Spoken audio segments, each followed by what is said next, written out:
face. Je veux rester auprès de toi. Je veux rester auprès de toi. Je veux rester auprès de toi. Bienvenue à chacun. Nouveau culte en ce dimanche 15 novembre. Donc on va avoir un petit temps de louange avec Florence, Marion, Antoine. Et puis après je reprendrai la parole et je vais partager sur Matthieu 5. Donc peut-être que vous pourrez le lire entre temps. Voilà. Bon culte. Bonjour frères et sœurs, c'est vraiment une joie d'être là avec vous et de pouvoir être ensemble pour louer notre Dieu. Certes, ensemble séparés, mais quand même un même cœur. Et c'est ensemble d'un même cœur qu'on va élever le nom de Jésus ce matin et qu'on va le bénir parce que c'est un grand Dieu. Et pour commencer, je voulais vous lire quelques versets. L'Éternel est ma force et le sujet de mes louanges. Il est devenu mon salut. Des cris de triomphe et de salut s'élèvent dans les tentes des justes. La droite de l'Éternel manifeste sa puissance. La droite de l'Éternel est élevée. La droite de l'Éternel manifeste sa puissance. Je ne mourrai pas, je vivrai et je raconterai les œuvres de l'Éternel. Et ce verset m'a vraiment percuté ce matin par rapport à l'atmosphère ambiante de notre quotidien actuellement qui est plutôt morose. Et je voyais qu'avec Dieu, il n'y a pas de demi-mesure. Il y a des choses compliquées qu'on peut vivre dans notre cœur humainement, mais l'Éternel est ma force et le sujet de mes louanges. Et on va quand même le louer parce qu'il est Dieu et parce qu'il est au-dessus de tout. Amen.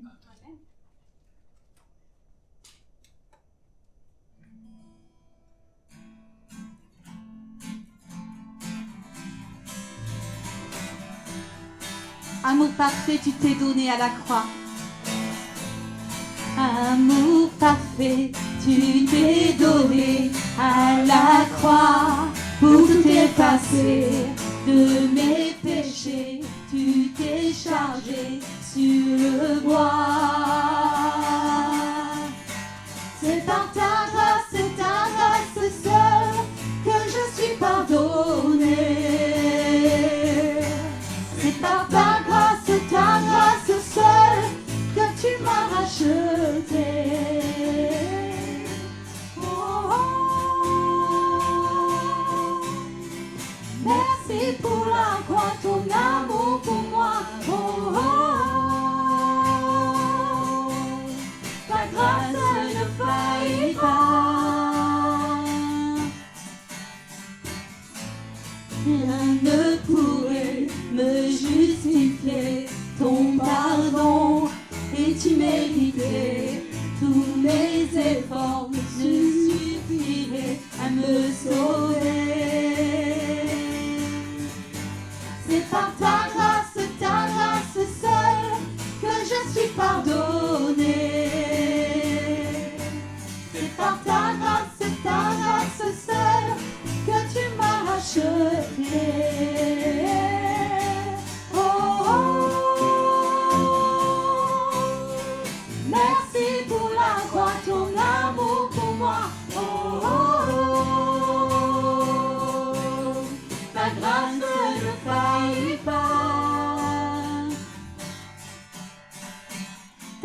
Justifie, ta grâce m'affranchit, ta grâce purifie, ta grâce m'offre la vie, ta grâce m'a sauvé, ta grâce m'a pardonné, ta grâce m'a comblé, ta grâce m'a libéré, ta grâce justifie, ta grâce m'affranchit, ta grâce purifie, ta grâce m'offre la vie, ta grâce m'a sauvé, ta grâce m'a pardonné, ta grâce m'a comblé. Ta grâce m'a libéré.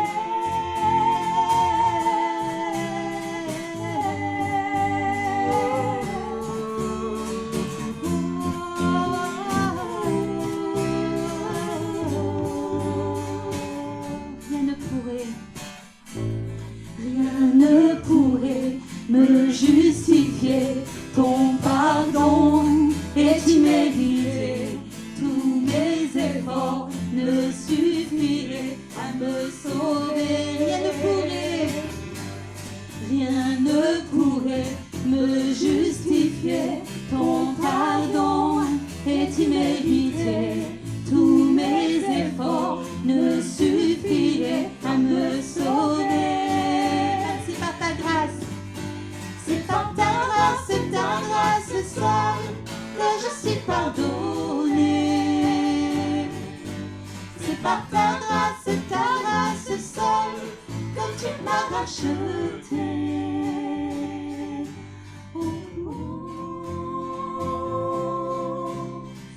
Merci pour la croix, ton amour pour moi. Ta grâce ne faillit pas. Ta grâce justifie, ta grâce m'affranchit, ta grâce purifie, ta grâce m'offre la vie, ta grâce m'a sauvé, ta grâce a pardonné, ta grâce m'a comblé, ta grâce m'a libéré, ta grâce justifie, ta grâce m'affranchit, ta grâce purifie, ta grâce m'offre la vie, ta grâce m'a sauvé, ta grâce a pardonné, ta grâce m'a comblé, ta grâce m'a libéré.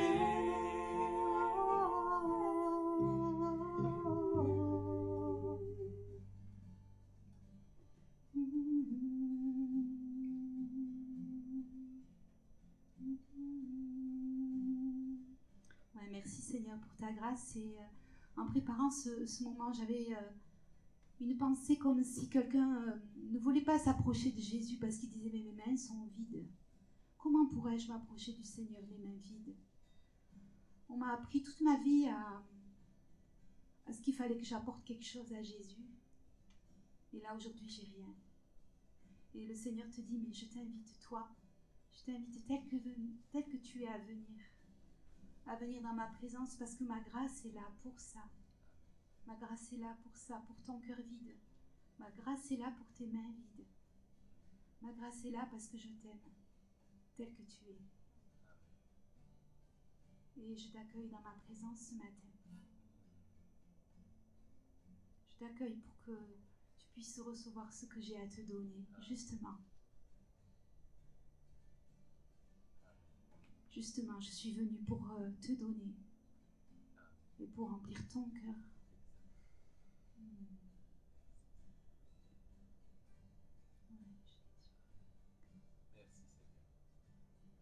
Oh Jésus, merci Seigneur pour ta présence. Merci pour ce tout est accompli dans ta présence, Seigneur. Merci pour ce tout est donné, Jésus, gratuitement. Merci parce que nous n'avons rien à mériter. Amen.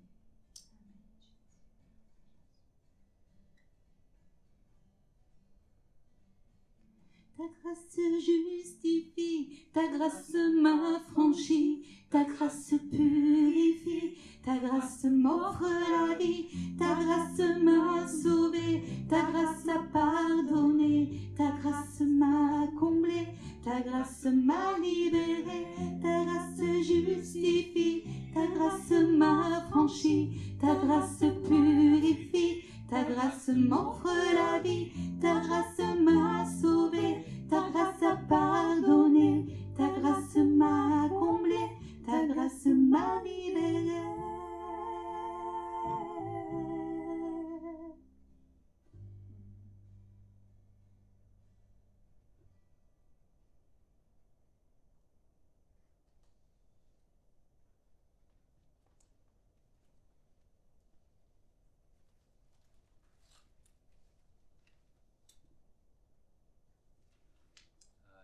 Et c'est par grâce que le Seigneur nous a donné tellement de choses déjà. Ce matin, il va remplir nos cœurs, mais autour de nous, il a mis tout ce qui est beau, tout ce qui nous appelle à lui.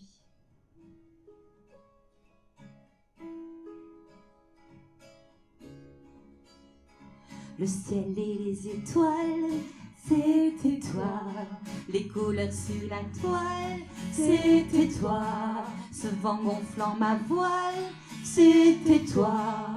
Depuis le premier jour, c'était toi. La voix dans le silence, c'était toi. La paix dans la souffrance, c'était toi.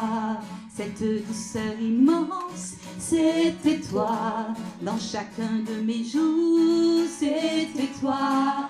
Et quand je vois le ciel, les traces de tes pas, je suis jour éternel pour que tu penses à moi. Quand se posent mes yeux sur ton immensité, que toujours, oh mon Dieu, j'en reste émerveillé. La création du monde, c'était toi. Le temps qui suit sa ronde, c'était toi. Cette joie qui m'inonde, c'était toi. Depuis le premier jour, c'était toi. Dans les rires d'un enfant, je te vois. Le regard d'un passant, tu es là. Dans la main qui se tend, je te vois.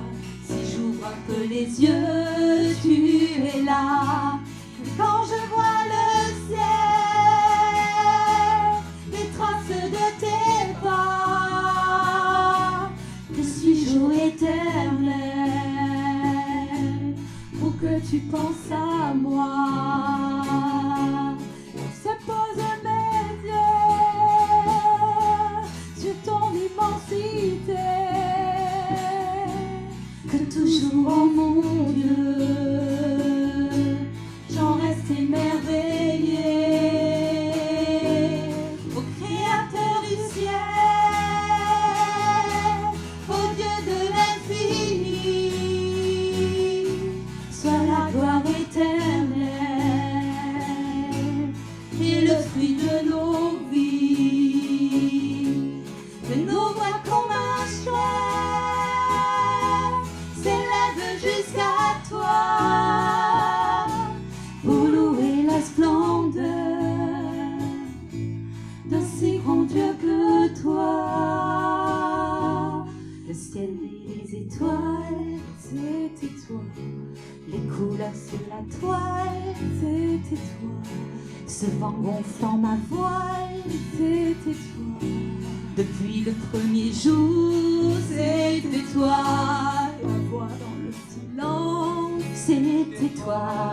La paix dans la souffrance, c'était toi. Cette douceur immense, c'était toi. Dans chacun de mes jours, c'était toi. Et quand je vois le ciel, les traces de tes pas, que suis-je, ô éternel, pour que tu penses à moi. Quand se posent mes yeux sur ton immensité, que toujours, oh mon Dieu, j'en reste émerveillé. Au Créateur du ciel, au Dieu de l'infini, soit la gloire éternelle et le fruit de nos vies. Nos voix comme un cœur s'élèvent jusqu'à toi pour louer la splendeur d'un si grand Dieu que toi.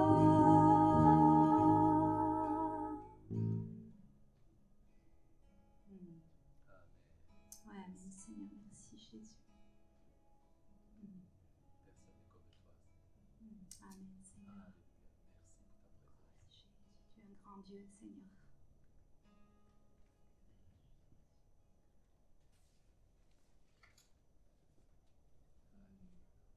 Merci Seigneur parce que tu veux nous appeler par notre nom Seigneur.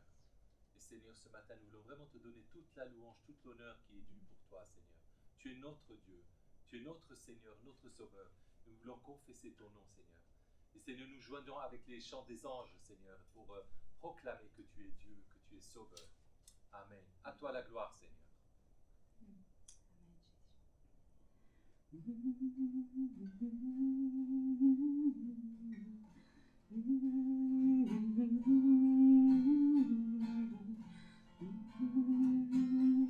En toi les humbles sont bénis, en toi les faibles sont affermis, les cœurs brisés tu rétablis, donnant la vie. Cet amour qui peut libérer, cet amour qui peut restaurer, nous appelle par notre nom. Tu nous appelles par notre nom. Ce Dieu qui créa tout l'univers, ce Dieu qui va mourir au calvaire, nous appelle par notre nom. Tu nous appelles par notre nom. À ceux qui doutent dans la foi, aux chancelants, tu tends les bras, tu les appelles de ta voix. Venez à moi, cet amour qui peut libérer, cet amour qui peut restaurer, nous appelle par notre nom. Tu nous appelles par notre nom. Ce Dieu qui créa tout l'univers, ce Dieu qui va mourir au calvaire, nous appelle par notre nom.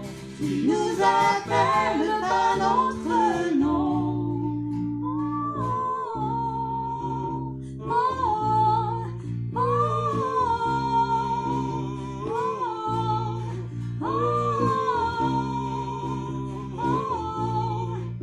oh,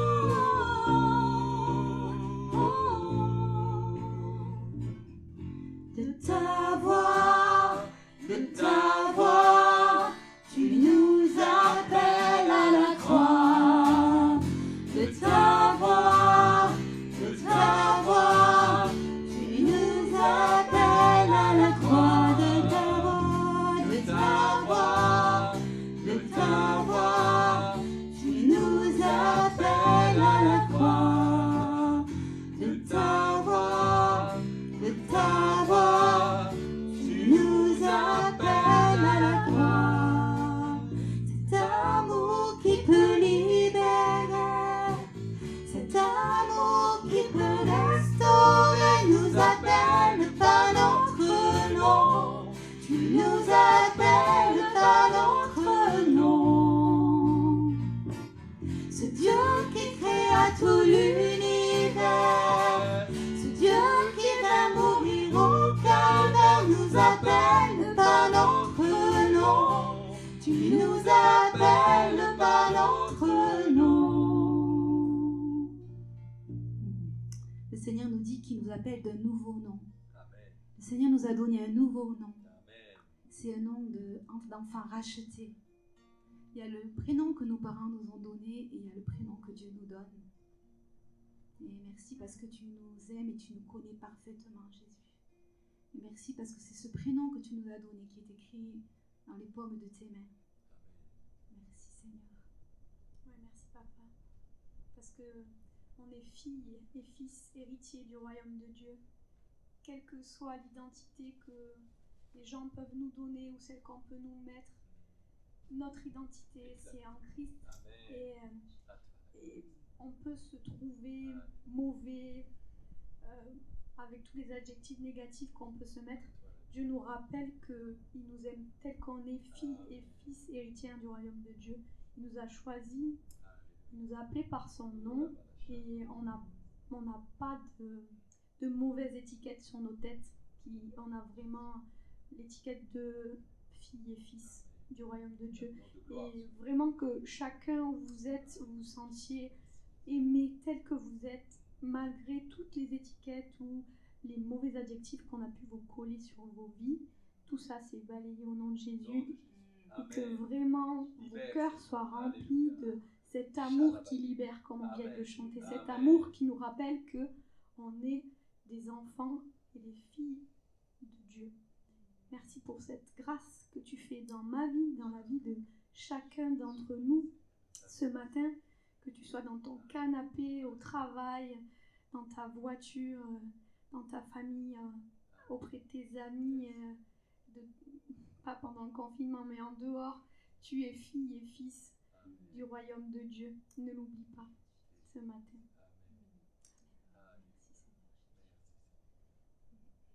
Merci parce que tu nous as choisis, Seigneur. Et c'est pour ça qu'on peut élever ton nom, Seigneur, ce matin. Élever ton nom qui est au-dessus de tout autre nom. Jésus.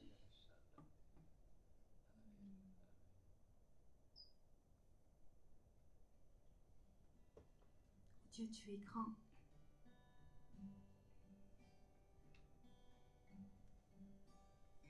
Le roi dans sa splendeur, vêtu de majesté, la terre se réjouit, la terre se réjouit.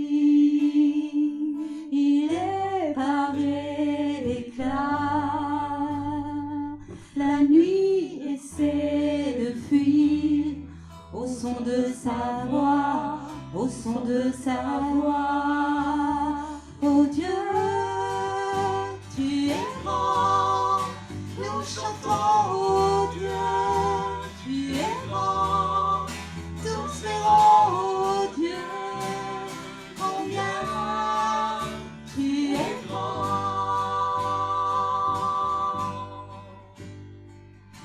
D'âge en âge irène, les temps sont dans sa main, commencement et fin, commencement et fin.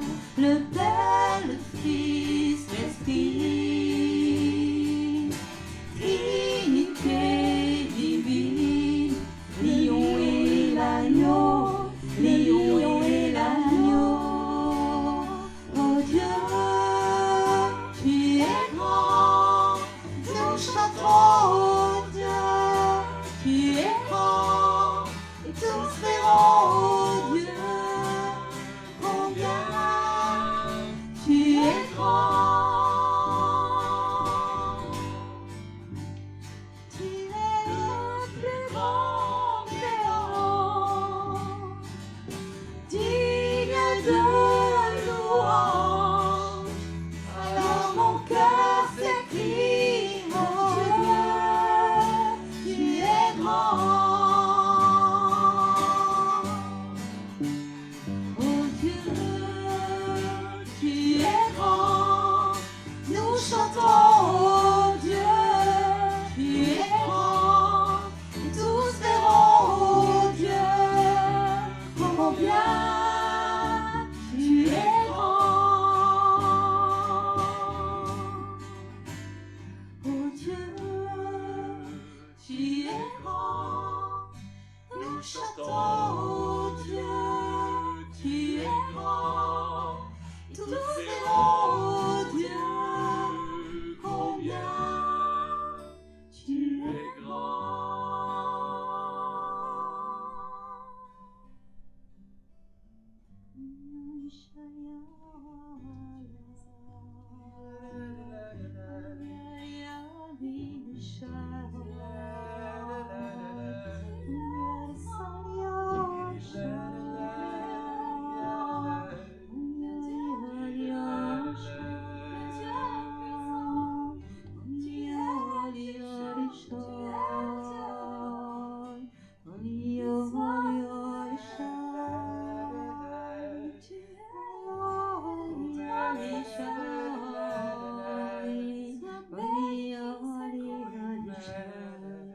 Il ne t'oublie pas, tu es son fils chéri.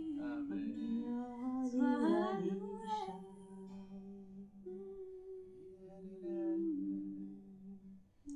Seigneur, je voyais pendant ce petit chant un nuage très très épais et au milieu de ce nuage il y avait une trouée qui apparaissait et vous savez comme un rayon de soleil qui jaillissait, mais juste dans cette trouée. Et le soleil de justice est pour nous ce matin. Le soleil de justice, c'est cette trouée qui vient nous éclairer, qui vient nous laver, qui vient nous justifier, qui vient nous réchauffer et nous redonner des forces. Merci Seigneur Jésus. Merci Seigneur. Merci Seigneur. Seigneur, je m'écris loué soit l'Éternel et je suis délivré de mes ennemis. Alléluia. Et la Bible elle dit, le nom de l'Éternel est une tour forte. Le juste s'y réfugie et s'y trouve en sécurité. Merci Seigneur, parce qu'on a la sécurité dans tes demeures. Combien est agréable tes demeures, Seigneur. Nous te bénissons, Jésus. Nous louons ton nom, Seigneur. Alléluia, Jésus.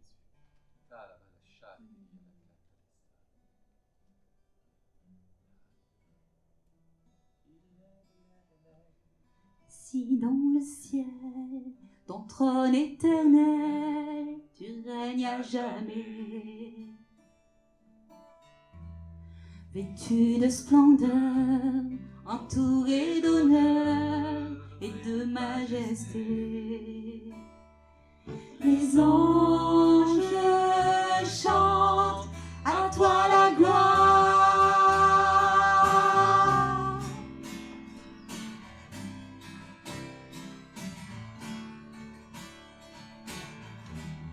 Les cieux et les mers, la vie, la lumière, nous parlent de toi. Tu les as créés, les as appelés au son de ta voix. La terre chante majestueux, souverain, Dieu tout-puissant, tu es saint. La création loue ton nom, tout l'univers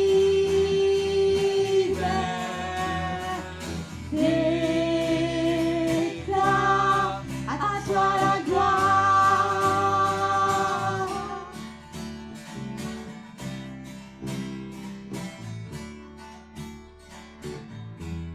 Ô roi serviteur, tu vins sur la terre révéler l'amour.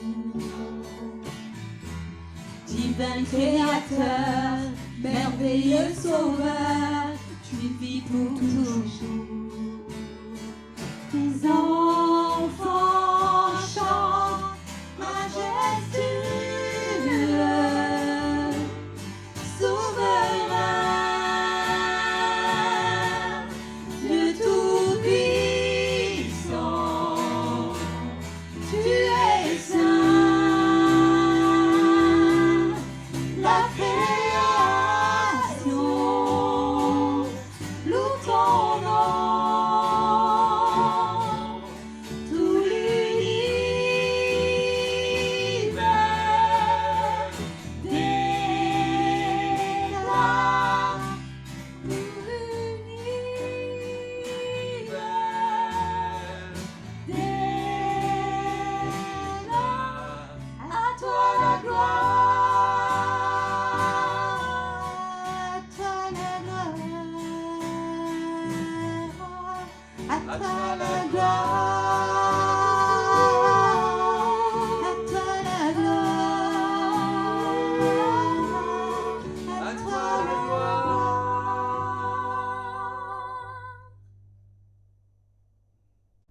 Ce matin, je voudrais survoler Matthieu 5, comme je vous l'avais dit précédemment. Et puis après ce temps, bien sûr, je veux que vous le relisiez, que vous le méditiez, parce que je ne vais pas le détailler. Voilà. Donc ce moment, dans ce sermon sur la montagne, vous le connaissez tous, pour moi je le vois comme la présence du roi qui parle à son peuple. Le thème majeur du sermon, c'est la vraie justice selon Dieu. Alors les chefs religieux, ils affichaient une justice artificielle, extérieure, fondée sur la loi. Mais là, le Seigneur va décrire une justice authentique, vitale, qui prend naissance dans le cœur. Les pharisiens, eux, ils se souciaient des détails, vous savez, infimes liés au comportement. On a vu plein de films, on le lit aussi dans l'Évangile. Mais ils négligeaient l'important, le plus important, le fond, le caractère. il y a une phrase qui dit « La conduite procède du caractère ». Voilà. Alors, le Seigneur est là, et c'est le meilleur des enseignants, c'est certain. Pourquoi ? Parce que d'abord, il n'a pas ouvert son sermon par une critique négative des scribes ou des pharisiens. Ça, c'est déjà un exemple, je trouve, très parlant pour chacun de nous. Vous savez, parfois, dans des commentaires qu'on peut avoir. Voilà. Aucune phrase négative. Lui, il a préféré insister positivement sur le caractère juste et les fruits qui en découlaient dans la vie d'un croyant. Les pharisiens enseignaient que la justice, c'était une chose extérieure, une question d'obéissance, des règles, des ordonnances. On pouvait mesurer la justice à la prière. On pouvait la mesurer à la générosité, au jeûne. Et puis, plein d'autres exemples. Mais qui de nous n'est pas tombé dans ce piège du paraître ? Alors c'est pour ça que ce message, comme tous les messages de Jésus, il est pour nous aujourd'hui encore. Alors, tout d'abord, j'aimerais juste qu'on s'arrête 5 minutes sur, imaginons l'attention de la foule focalisée sur la personne de Jésus, assis dans un champ. Et là, ils vont l'entendre prononcer le mot « heureux ». Ce mot en latin, c'est « beatus » qui a donné « béatitude ». C'était un mot magique pour ceux qui l'entendaient à cette époque. Pourquoi ? Parce qu'il signifiait la joie divine et le bonheur parfait. Et ce mot, on l'utilisait jamais pour décrire des êtres humains. Il servait à dépeindre le type de joie que seuls les dieux connaissaient. La béatitude, ça implique une satisfaction, une suffisance intérieure qui ne dépendra jamais des circonstances extérieures. Et voilà ce que le Seigneur offre à ceux qui se confient en lui. Les béatitudes décrivent les attitudes que devrait refléter notre vie aujourd'hui. D'abord, notre attitude vis-à-vis de nous-mêmes. Être pauvre en esprit, c'est être humble, avoir une juste estimation de soi. Ça ne signifie pas être un idiot, un simplet, non. La pauvreté en esprit, vous savez à quoi elle va s'opposer ? Elle va s'opposer aux attitudes que le monde met en valeur, à savoir la louange et l'affirmation de soi. C'est pas de la fausse humilité qui consiste à se lamenter, ce n'est pas ça non plus. Vous savez, du genre, je vaux rien, je sers à rien, je suis bon à rien. D'ailleurs, ça me fait penser à quelque chose, comme disait Pagnol, tu n'es pas bon à rien, tu es mauvais à tout. Rappelez-vous-en quand vous vous direz que vous ne valez rien, cela vous fera au moins sourire. Alors plus sérieusement, c'est essayer, c'est pas toujours facile, d'être honnête avec soi-même, se connaître, s'accepter, s'efforcer d'être vrai pour la gloire de Dieu. Voilà. Notre attitude vis-à-vis du Seigneur. Dès qu'on va placer notre confiance dans le Seigneur, on fait l'expérience de la miséricorde de Dieu qui nous donne un cœur et une paix intérieure. Quand on a goûté à cette miséricorde, on essaye de la faire goûter aux autres. On essaye de garder un cœur pur afin de voir Dieu dans notre vie aujourd'hui. On devient comme cela des artisans de paix, des canaux de la grâce de Dieu. Vis-à-vis du monde, je crois qu'on le vit tous, c'est pas facile d'être un chrétien consacré. Notre société, de manière générale, c'est pas l'ami de Dieu. On a tous constaté. Donc c'est pas notre ami. Que ça nous plaise ou non, on est nécessairement en conflit avec le monde. Pourquoi ? Parce qu'on est différent de lui, parce qu'on adopte d'autres attitudes que lui dans les mêmes situations.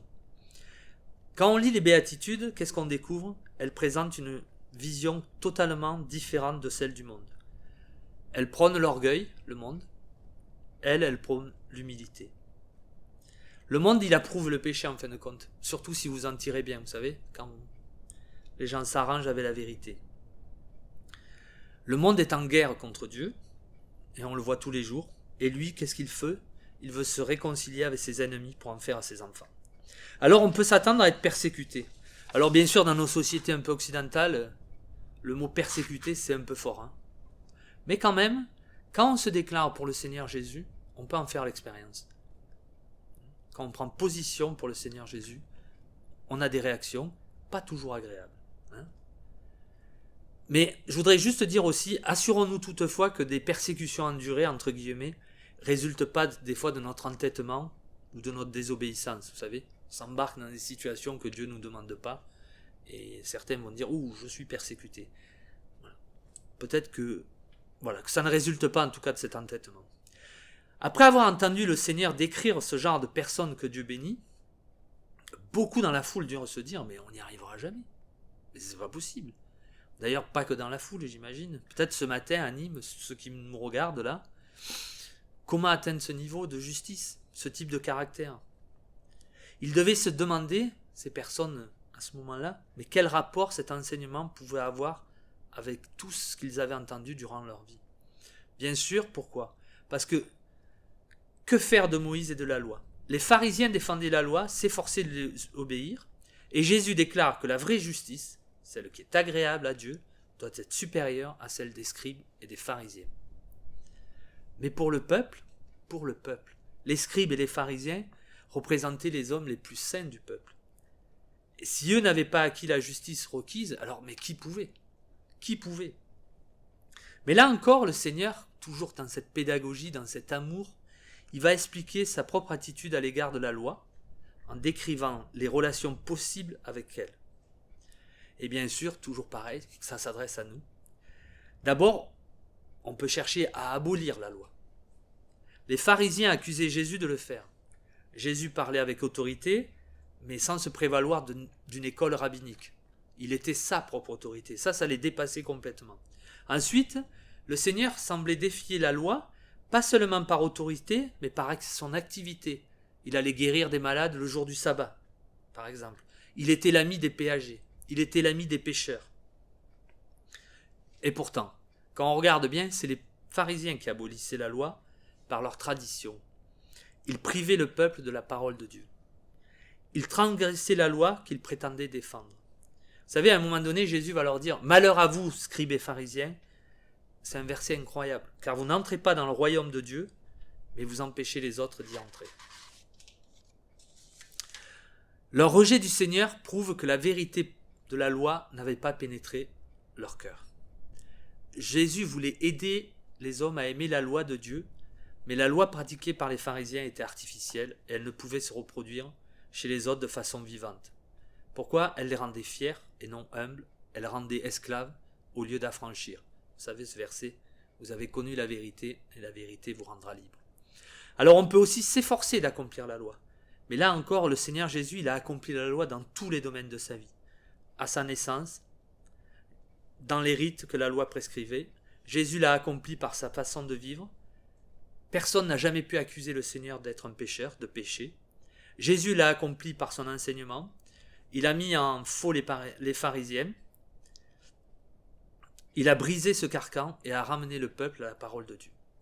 Il a exposé la parole de façon nouvelle, vivante, pour ceux qui étaient habitués à la lettre de la loi. Il en a révélé l'esprit. Jésus n'a jamais aboli la loi en la combattant, il l'a fait en l'accomplissant. Alors nous, comment on peut accomplir cette loi, frères et sœurs? En nous abandonnant au Saint-Esprit, en le laissant agir dans notre vie. Je voudrais rappeler ce verset de Romains. Il n'y a donc maintenant aucune condamnation pour ceux qui sont en Jésus-Christ. En effet, la loi de l'esprit de vie en Jésus-Christ m'a affranchi de la loi du péché et de la mort. La loi de l'esprit. Le Saint-Esprit nous rend alors capables de connaître la justice de la loi dans la vie de tous les jours. Cela signifie non que nous mènerons une vie parfaite, exempte de péché, mais que nous laisserons le Seigneur mener sa vie en nous par la puissance de cet esprit. Galates 2:20, j'ai été crucifié avec Christ, et si je vis, ce n'est plus moi qui vis, c'est Christ qui vit en moi. Si je vis maintenant dans la chair, je vis dans la foi au Fils de Dieu, qui m'a aimé et qui s'est livré lui-même pour moi. Ce n'est plus moi qui vis, c'est Christ qui vit en moi. La seule manière de connaître la justice des béatitudes est de laisser agir en nous la puissance du Seigneur Jésus. On peut aussi chercher à accomplir la loi. Le Seigneur veut que nous connaissions mieux la justice de Dieu, que nous obéissions mieux et que nous la fassions connaître aux autres. La loi morale, elle n'a pas changé dans l'Ancien ou dans le Nouveau Testament. Toutes les épîtres parlent de 9 des 10 commandements de la loi et nous demandent de les observer. On doit marcher simplement non par crainte, on ne doit pas obéir par peur, parce que si on fait ça, frères et sœurs, c'est comme si on retournait en arrière dans notre vie. C'est comme si on recrucifiait Christ, comme il est dit dans Hébreux. Ça ne marchera pas, ça ne marchera pas. Non, on doit obéir à la loi intérieure en vivant par amour. Le Saint-Esprit nous enseigne sa parole et nous rend capables d'obéir. c'est le seul qui peut le faire. Le péché reste le péché, et Dieu continue à le sanctionner. Et d'ailleurs, entre parenthèses là aussi, on est plus responsable aujourd'hui quand on bénéficie de tout cet enseignement que personne qui était là-bas sur ce champ et qui écoutait le Seigneur Jésus. Mais malgré tout, je vous le dis, malgré cela, j'aurais quand même bien aimé y être. Écouter le roi des rois et l'entendre dire, nous dire, me dire, vous dire, heureux. Ça devait quand même.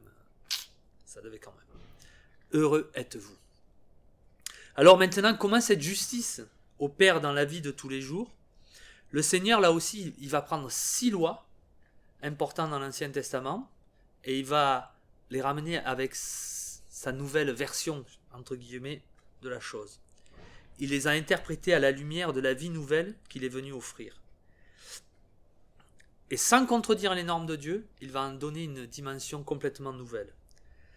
Comme d'habitude, il est intéressé aux attitudes, aux motivations, pas aux actes extérieurs. Pour les pharisiens, la justice consistait à accomplir certains actes. Pour le Seigneur, l'essentiel résidait dans les dispositions du cœur.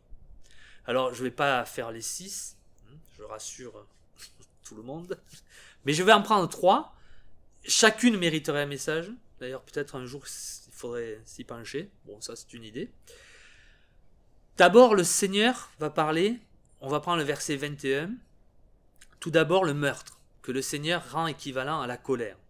Dans un premier temps, il va parler du meurtre, et après, il va dire que être en colère contre quelqu'un, quiconque se met en colère, eh ben, c'est comme s'il tuait quelqu'un. Alors, le terme de colère que le Seigneur utilise là, il désigne une colère bien ancrée, une méchanceté entretenue intérieurement. La colère, c'est une très mauvaise conseillère. Elle fait de nous des destructeurs au lieu d'être des bâtisseurs. Elle nous prive de liberté, nous asservit. Haïr quelqu'un, c'est déjà le tuer dans sa chair et dans notre cœur. La colère coupable détruit notre communion avec Dieu et avec nos frères. On n'ira pas en prison pour cela, c'est assez clair. Mais l'analogie est évidente. Ce type de colère ne fait pas partie du royaume de Dieu et de ses valeurs. Nos meilleures raisons, notre justice, notre bon droit, ne justifieront jamais cela. Il faut faire face honnêtement à sa colère et à la confesser à Dieu comme un péché. Allons trouver le frère ou la sœur, réglons le différend, mais comme il est dit, mais faisons-le vite. Faisons-le vite, pardon. Plus nous attendons, plus on est prisonnier de la colère. En refusant de nous réconcilier, on se met nous-mêmes derrière des barreaux terribles. On s'enferme. C'est une prison.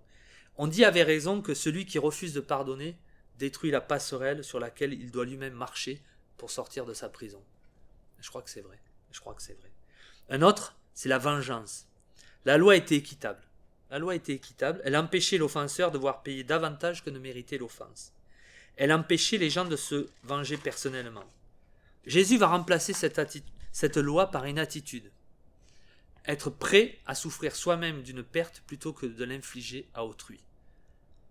Ce principe s'applique à des offenses personnelles. Celui qui se venge se rend plus malheureux et rend l'autre plus malheureux. Il favorise la guerre et non la paix.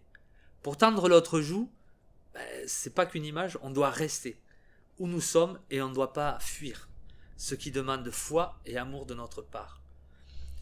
Cela signifie qu'on va souffrir également, mais parfois il vaut mieux souffrir extérieurement que de se faire du mal intérieurement. En plus, le Seigneur nous incite, il dit tu vas faire un pas de plus, nous incite à aider le pécheur, à l'accompagner, en faisant plus que ce qu'il nous demande, d'aller encore plus loin. Les psychologues disent que la violence naît de la faiblesse et non de la force. L'homme fort peut aimer, supporter qu'on lui fasse du mal. Le faible, lui, ne pense qu'à lui et fait du mal à autrui pour se protéger. Il blesse les autres et se sauve. Il ne reste pas, vous voyez ? Parce que pour tendre l'autre joue, il faut rester physiquement. Et je trouve que l'image est forte. Et enfin, la troisième, c'est l'amour des ennemis. C'est notre exemple. Jésus définit l'ennemi comment ? Comme celui qui nous maudit, celui qui nous hait et qui nous exploite. Celui qui nous maudit, des fois c'est un mot très fort, mais en fait c'est dire du mal. Béni, dire du bien, maudire, dire du mal. Comme l'amour, c'est un acte d'obéissance, l'amour chrétien, c'est un acte d'obéissance et de foi. C'est pas une émotion seulement, c'est pas du tout même parfois. Le Seigneur a le droit de nous commander d'aimer nos ennemis. On témoigne de cet amour en bénissant ceux qui nous maudissent, ou ceux qui disent du mal de nous, en leur faisant du bien et en priant pour eux. Entre parenthèses, la prière à la faveur nous aide à les aimer. Faites l'expérience, vous verrez, ça marche. Priez pour quelqu'un qui vous veut du mal ou qui ne vous aime pas, ça va vous donner de l'amour pour cette personne. C'est fou d'ailleurs, mais c'est vrai. Parce que cette prière va ôter le poison de nos attitudes. Jésus fonde cette exhortation sur plusieurs raisons. L'amour, c'est un signe de maturité. Il prouve que nous sommes fils du Père et pas seulement des petits-enfants. Ensuite, il ressemble à l'amour de Dieu qui accorde ses bienfaits à tous ceux qui s'opposent à lui. Parce que le Seigneur pensait toujours à cela, il fait exactement de même. Il nous rappelle, le Seigneur, qu'il pleut sur le juste comme sur l'injuste. Il bénit, il bénit, il bénit. C'est un témoignage rendu aux autres en plus. Et Jésus va plus loin parce qu'il va nous poser une question à chacun de nous. Et que faites-vous d'extraordinaire? Que faites-vous d'extraordinaire? La question est pertinente, mais elle est aussi embarrassante pour nous, je pense. C'est vrai, si on n'est pas capable d'aimer nos ennemis, qu'est-ce qu'on fait de plus? Rien. Rien, pensez à cela. Donc le Seigneur, qu'est-ce qu'il s'attend? Il s'attend à ce que notre manière de vivre se caractérise par une qualité supérieure à celle des gens perdus, qui rendent le bien pour le bien et le mal pour le mal. En tant que chrétien, on doit rendre le bien pour le mal. C'est l'intérêt de l'amour. C'est le sens de l'amour. Au verset 48, le mot parfait, ça finit comme cela, n'implique pas l'absence de tout péché, bien sûr, c'est impossible, mais ça va suggérer plutôt la complétude, la maturité qui doit nous caractériser, nous les enfants de Dieu. Voilà les principes du roi concernant la véritable justice. Impossible? Non. Ce n'est pas impossible, parce que le roi est à nos côtés. Apprenons à nous laisser modeler par ces lois d'amour que le Seigneur nous invite à vivre. Ne nous laissons jamais enfermer par rien, au contraire, au contraire. Et pour finir, imaginons-nous chacun dans ce chant, où le Seigneur dit à chacun de nous, heureux. Heureux êtes-vous, car je vous aime. Et puis dans ces temps pas faciles, c'est bien de se rappeler que dans le Seigneur, nous sommes heureux. C'est quand même formidable. Et là où ça m'a marqué quand j'ai fait ce message, c'est que ce sermon, ce Matthieu 5, ce chapitre, il commence par heureux et il finit par parfait. Est-ce que c'est pas le résumé peut-être de la vie chrétienne que nous devons aspirer? Être heureux et devenir parfait. Elle est belle cette vie chrétienne, offerte par le Seigneur. Appelé à être heureux et à être parfait. Soyez encouragés et bénis, et je voudrais juste finir en priant. Seigneur Jésus, merci de renouveler cette pensée que en toi nous sommes heureux, en toi nous sommes parfaits, parce que tu as donné ta vie pour nous, Seigneur Jésus. Et merci de bénir chacun de mes frères et sœurs. Amen. Soyez bénis.